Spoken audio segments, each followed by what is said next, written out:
Dale Birm a los tuyos y manténlos sanos naturalmente. Birm, el original inmunomodulador con patente americana. Dosis recomendada, 12 ml cada 12 horas. Si los síntomas persisten, consulte a su médico. No consumir durante el embarazo o la lactancia. Patente US 7250180B2. Fin de espacio promocional y publicitario.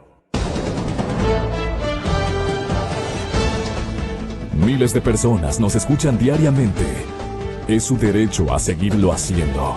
Lo que está en juego. Exa FM y Democracia AM. Encarnamos la libertad de expresión. Con periodismo crítico. 8:34. Estamos de regreso y está con nosotros ya el doctor Decio Machado. Decio, bienvenido, buenos días. Buenos días. Un tema planteado es el rol del vicepresidente, más allá de que sea o no el señor Glass. En este caso uno dice, el presidente y vicepresidente electos son dos ex vicepresidentes. ¿No es cierto? O sea, Sí. el señor economista Correa podría decir, mis dos vicepresidentes gobiernan ahora el Ecuador. ¿Cómo entendemos esto? Los dos vicepresidentes del presidente Correa en estos 10 años se quedan al mando. Alguno, bueno, el uno está electo presidente, pues no. ¿Tendrá supremacía? ¿No tendrá el rol del señor ingeniero Glass? ¿Estará definido nuevamente? ¿Continuará? ¿Qué se puede percibir desde el análisis? Decio, bienvenido, buenos días. Buenos días, muchas gracias por la invitación. Un saludo a los oyentes. Bueno, sí, yo creo que la fórmula final quedó con esta rocambolesca binomio de dos vicepresidentes, ¿no? En la gestión anterior, ¿no? Bueno, creo que es fruto de la casuística. En principio podría indicar que estamos en un gobierno de continuidad, ¿no? Es decir, son los dos hombres de confianza del presidente Correa los que ahora van a asumir tal, pero yo creo que, digamos, lo que estamos asistiendo es en un momento de cierta transición. Pongo esto entre comillas, hay que ver hasta dónde llega esa transición, hacia dónde, de alguna forma, asistiremos a un gobierno que signifique cambios con respecto a esta década que hemos tenido. Eso está por ver y el debate está encima de la mesa, pero en todo caso sí creo que en este momento, claro, la figura de Jorge Glass representa evidentemente las lógicas de continuidad más marcadas con respecto al régimen durante su etapa reciente, y la de Lenin en todo caso sería como el golpe de aire nuevo, ¿no? Es decir, que ventila de alguna forma la habitación, entre comillas, ¿no?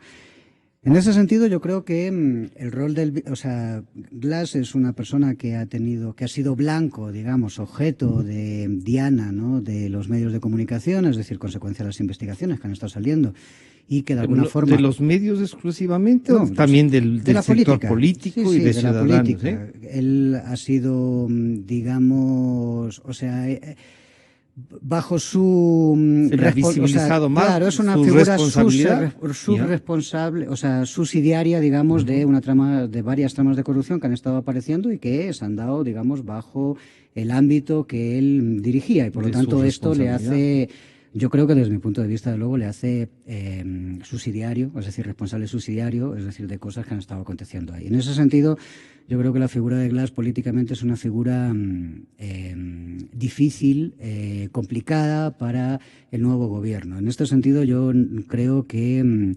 o sea, por lo menos de área le cambiará, podríamos ver. Bueno, eso ha dicho ya el presidente, sí, ¿no? Ha dicho que ciencia y tecnología. Ciencia y tecnología, creo, ¿no?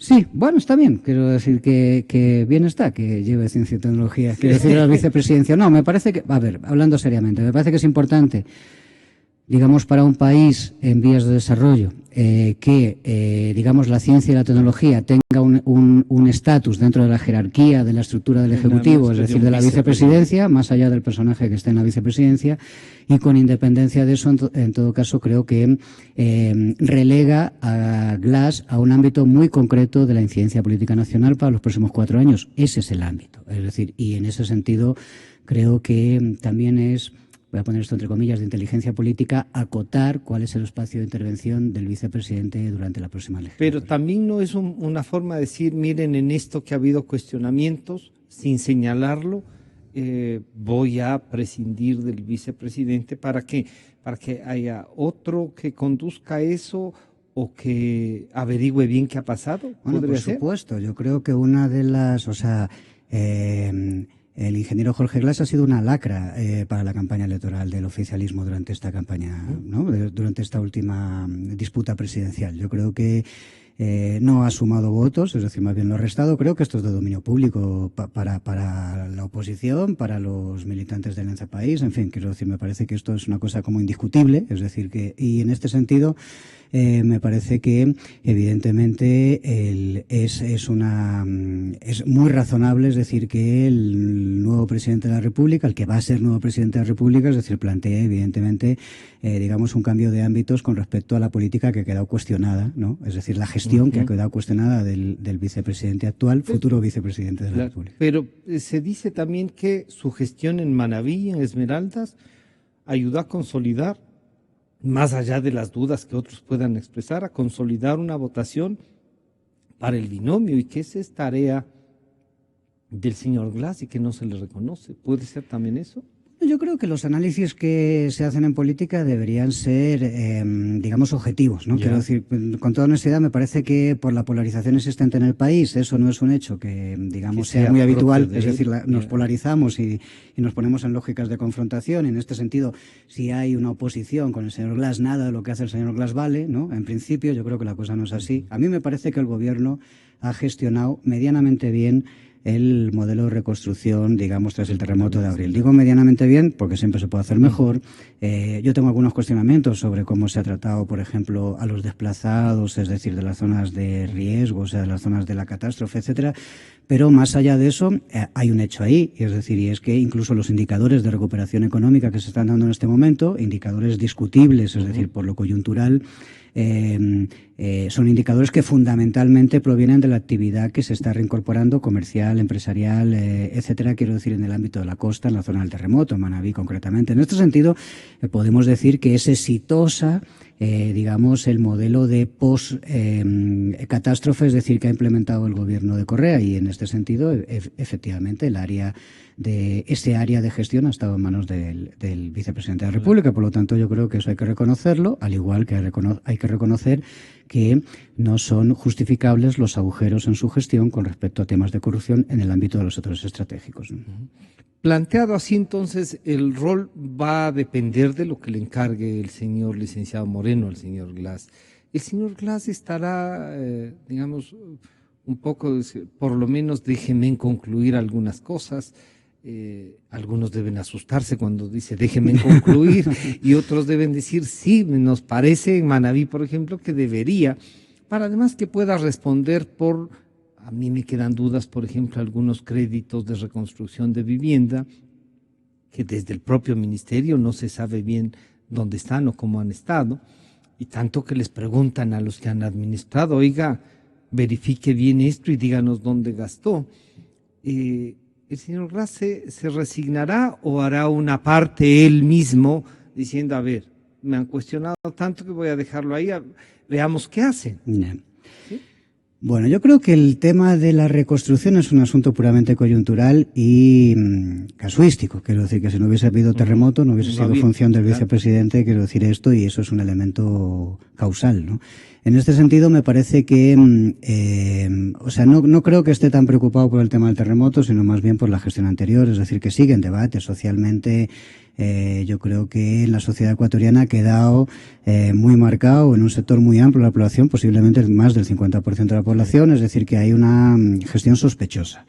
Y sospechosa o irresponsable, como lo quiere usted asumir, pero en ambos casos, es decir, es negativo, ¿no? Y en este sentido me parece que eso es un poco la imagen que ha quedado. Creo que en ese sentido, ese es el ámbito de preocupación del señor Glas, o debería serlo al menos, es decir, más que si termina o no la reconstrucción de unas casas tal, donde además... si a usted le preocupan los créditos, a mí me preocupa el modelo de casas. Es decir, que son unas casas chinas, que son unas cajas de fósforos que inicialmente podrían ser aceptables como un periodo transitorio, es decir, para la población desplazada, pero que parece ser que son las casas que se van a quedar. Exactamente. Entonces, en ese sentido, bueno, pues yo más cuestionaría eso realmente que... Porque además se decía que se necesitaba como 35.000, se han hecho 19.000. Sí. Bueno, es un modelo de construcción muy rápido. Siguen construyendo, como es un modelo prefabricado, estandarizado. De alguna forma, yo entiendo de que esos números, es decir, se van a dar, digamos, con cierta rapidez. Es muy posible que en un plazo muy corto de tiempo tenga un volumen de casas muy superior a los actualmente existentes. Pero el problema no es ese, sino el problema yo creo que es el concepto, digamos, de vivienda que se da. Fíjese que este país, es decir, la propia Semplades implementó una lógica que llamaba las ciudades del buen vivir. Esto, evidentemente, es más allá del tema del terremoto, que es una cosa, digamos, fortuita, pero estas ciudades del buen vivir, desde mi punto de vista al menos, es decir, se convirtieron como en unos guetos de casas estandarizadas, con calles absolutamente de la misma dimensión, etcétera, con un modelo arquitectónico absolutamente estandarizado y donde la gente vive una encima de otra, etcétera. Y de alguna manera, quiero decir, eso tiene poco que ver con las lógicas, digamos, de la gente que está siendo llevada a esos sitios, o voluntariamente o forzadamente por consecuencia de desalojos y cosas de ese tipo. ¿Tiene que ver esto con una visión de otros países donde la tubulización se hizo? Claro, el modelo está implementado. Claro, el modelo proviene de los años 80 en Chile, en la Chile de Pinochet, curiosamente. Quiero decir, es un modelo avalado por las instituciones de Bretton Woods, concretamente por el Banco Mundial. Y luego se implementó con algunas variantes de forma masiva en Brasil, digamos en zonas de favela, y se ha ido implementando por diferentes partes de América Latina, en México incluso, etcétera, en varios sitios.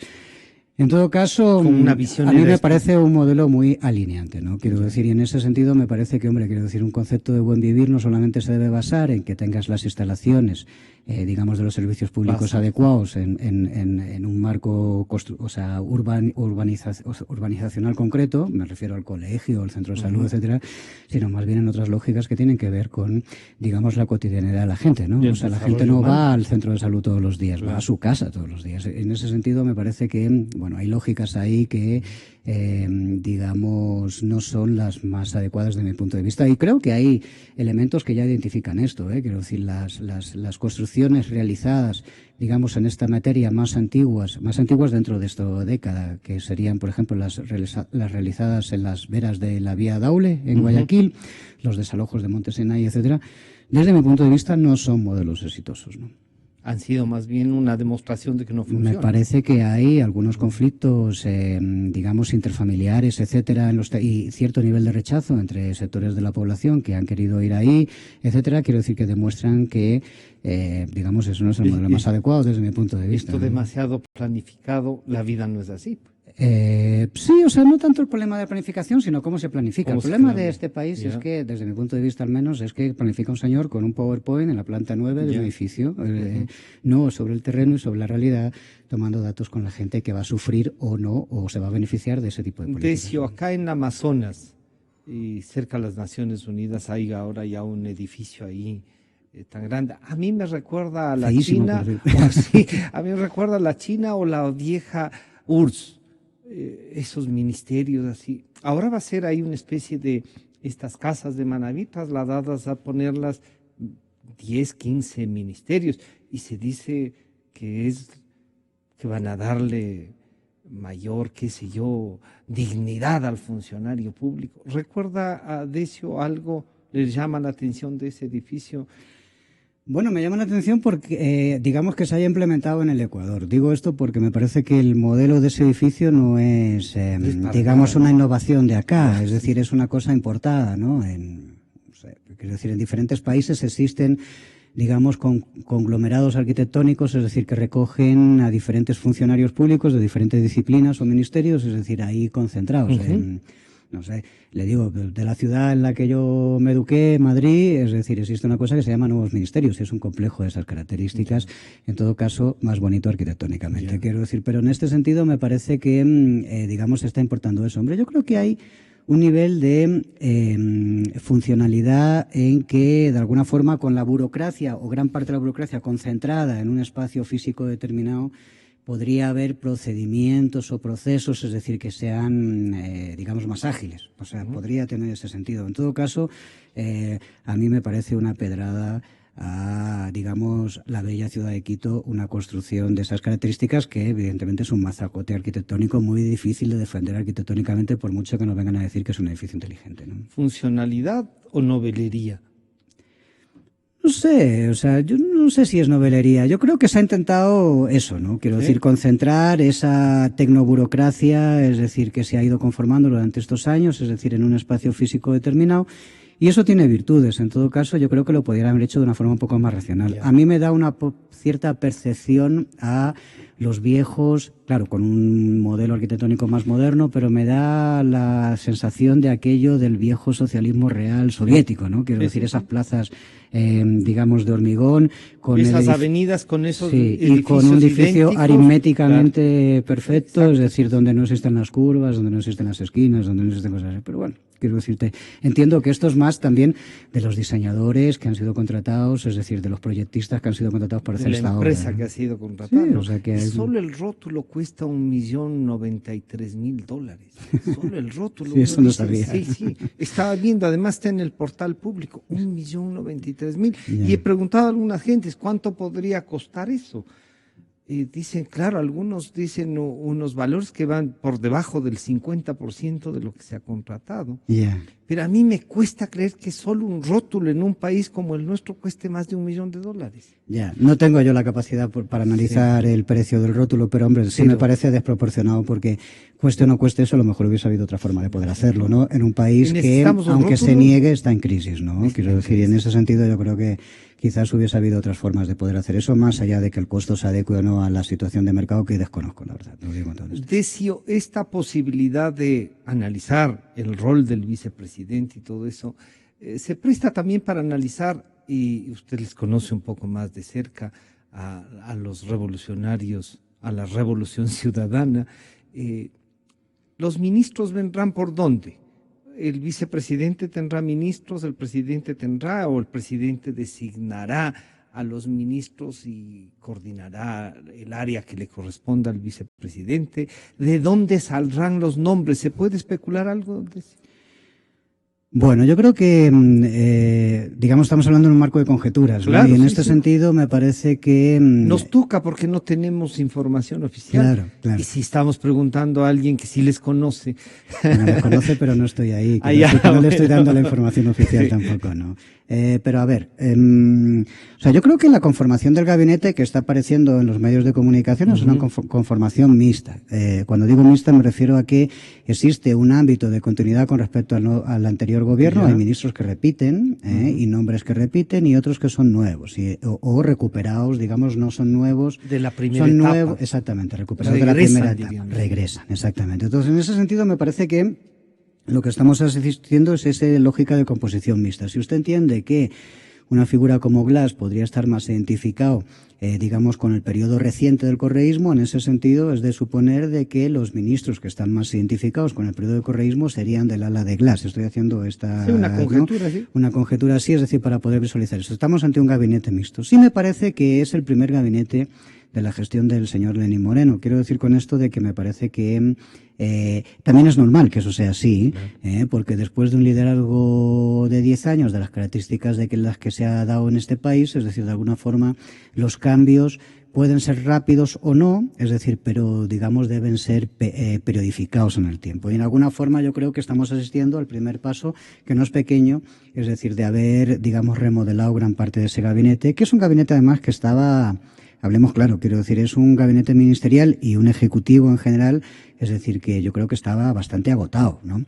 En este sentido, me parece que estamos asistiendo a ese primer paso. Es posible que la próxima remodelación de gabinete, sea cuando fuere, es decir, cuando decida el presidente de la República, un año o lo que fuere, es decir, o a fin de año, no lo sé, quiero decir, pero lo que quiero decir con eso es que es posible que nos encontremos con que existen más factores de renovación que de continuidad, posiblemente. Es posible. Eso es lo más seguro. Y ahí, diríamos, los ministros con este presidente y con el estilo que está proponiendo, ¿tendrán más roles que el simple hecho de que el sábado infórmeme, no me gusta, te vas, estás...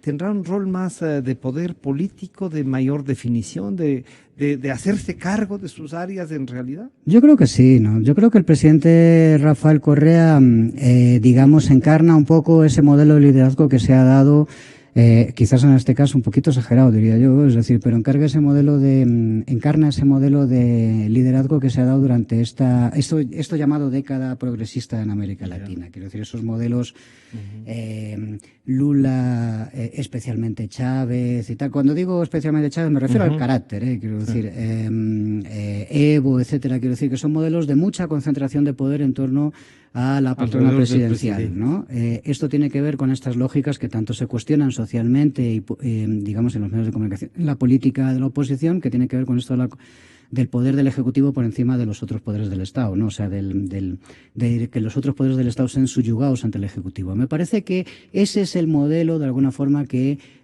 ha gestionado estos liderazgos carismáticos, fuertes, en cierta forma hasta mesiánicos, etcétera, que se han dado en América Latina y que en el caso del Ecuador está representado por la figura del presidente Correa. Yo creo que no es el caso de lo que vamos a asistir en este próximo periodo. Me parece que las lógicas son diferentes. O sea, no es tanto esto del cambio de estilo que tanto dice el propio futuro presidente de la República como digamos, los medios de comunicación de los políticos y la gente los analistas que están en los medios de comunicación, etcétera, sino me parece que es más profundo que un cambio de estilo. Quiero decir, es otra lógica de mando.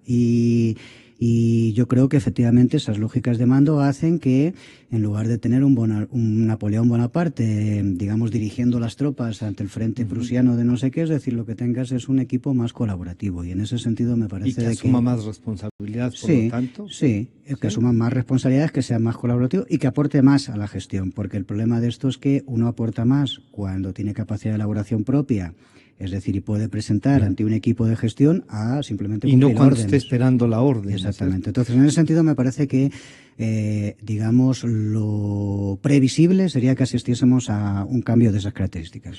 ¿El rol del presidente Correa cuál deberá ser o cuál podría ser si es que se acostumbrará? Bueno, primero ya seguridad pide. Él la parafernalia la quiere llevar con él. No sé si puede llevarla a Francia, pero digamos a Bélgica.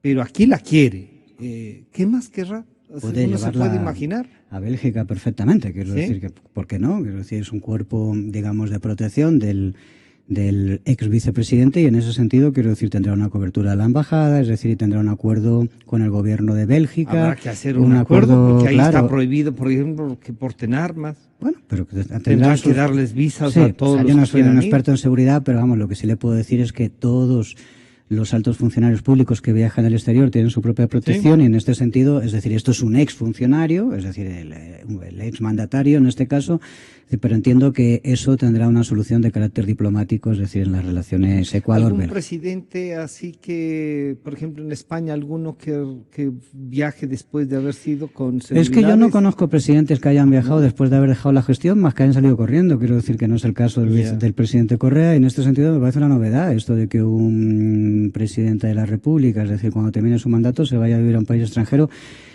con independencia de que esté casado con que su compañera sentimental, es decir, sea extranjera o no, es decir, pero vamos, me parece novedoso, o sea, que los presidentes que hemos conocido que se han ido al extranjero han sido porque les ha buscado la justicia, no porque haya sido una decisión propia, ¿no? Y en ese sentido me parece que hay un elemento tal, pues posiblemente haya algún, digamos, antecedente histórico en algún lado, yo desconozco, la verdad, te lo digo con toda honestidad. Y aquello de que el país está cansado y yo también necesito descansar un poco del país, ¿puede un poco aclararnos esto de que salga? O sea, yo creo que el presidente Correa, más allá de lo que tenga que ver con sus cuestiones personales, familiares, etcétera, que son muy respetables y en las que yo desconozco, no voy a opinar, evidentemente, me parece que efectivamente no se equivoca, mire usted, en marcharse, porque realmente con el nivel de, digamos, de polarización social que existe en el país, es muy difícil para una figura como el presidente Correa poder moverse libremente por las calles. Digo libremente porque es difícil pensar en que no sufra algún tipo de increpación por parte de sus opositores u otro tipo de fenómenos de esas características. No, en ese sentido es bueno, es decir, de alguna forma me parece que es bueno. ¿Y es bueno para el presidente Moreno también? Yo creo que es muy bueno para el presidente Moreno, sí. Quiero decirte, porque creo que esa distancia de 10.000 o 12.000 kilómetros que hay entre Bruselas y... Bruselas creo que va, ¿no? Y Quito, bueno, pues desahoga de un poco, de alguna forma, la gestión tanto en Alianza País como en el Ejecutivo. El presidente ¿Podrá Correa... dejar de ordenar el presidente Correa a sus dos vicepresidentes? Bueno, debería dejar de ordenar y creo que puede dejar de ordenar. Mire, yo vengo de un país donde hubo una gestión, digamos, muy carismática en el Partido Socialista Obrero Español, en el PSOE, por parte de la época de Felipe González, ¿no? Claro. Desde que Felipe González salió del gobierno, creo recordar que eso fue en el año 82, hasta hoy, fíjese si ha llovido. No, en el año 80 no, fueron 86. Él entró sí, en el 82 y son dos gestiones, o sea que en el año 90, sí. Desde que él se marchó en el año 90 hasta hoy, estamos en el 2017, es una figura que sigue encordeando de forma muy negativa dentro del Partido Socialista. Uno de los responsables de haberse bajado a Sánchez, al último ex secretario general que han tenido, es precisamente Felipe González y sus varones, es decir, una corte de varones, una corte de caciques, es decir, dentro del Partido Socialista. A mí me parece que existe el riesgo en Alianza País de que pueda pasar un fenómeno parecido o con sus particularidades ecuatorianas, es decir, de esas características con el presidente Correa. Ojalá no. Es decir, porque demostraría... Eso no es bueno para la democracia, no es bueno para Alianza País. No es bueno fundamentalmente para Alianza País. Yo creo que a la democracia le da un poco igual. Quiero decirte que eso va a depender de nosotros, pero no sería bueno para el partido de gobierno porque, digamos, habilitaría una lógica muy poco funcional en el cambio de mando, ¿no? ¿Qué requiere el presidente Moreno del vicepresidente Glass y del presidente Correa? ¿Qué deberían requerir de él y decirle, a ver, no solo que te voy a encargar esto, sino que, Rafael, te agradezco todo lo que has hecho, me nombraste 2 veces vicepresidente, me escogiste a mí y algo debo haber aportado, tanto que gano elecciones, yo requiero de esto o debería nombrarle en algún cargo en el exterior? O sea, no creo que tenga que nombrarle ningún cargo, porque creo que ya hay un cargo en el exterior para el presidente Correa. Sí, un cargo de alguna forma honorífico y no oficial. El presidente Correa es una persona que, con todos sus detractores a nivel nacional, tiene, digamos, genera expectativas en muchos sectores de la población a nivel internacional, y esto hay que decirlo así, ¿eh? Entonces, el tema de esto, más allá de lo que nos pueda parecer o no, o a cada uno, ¿no?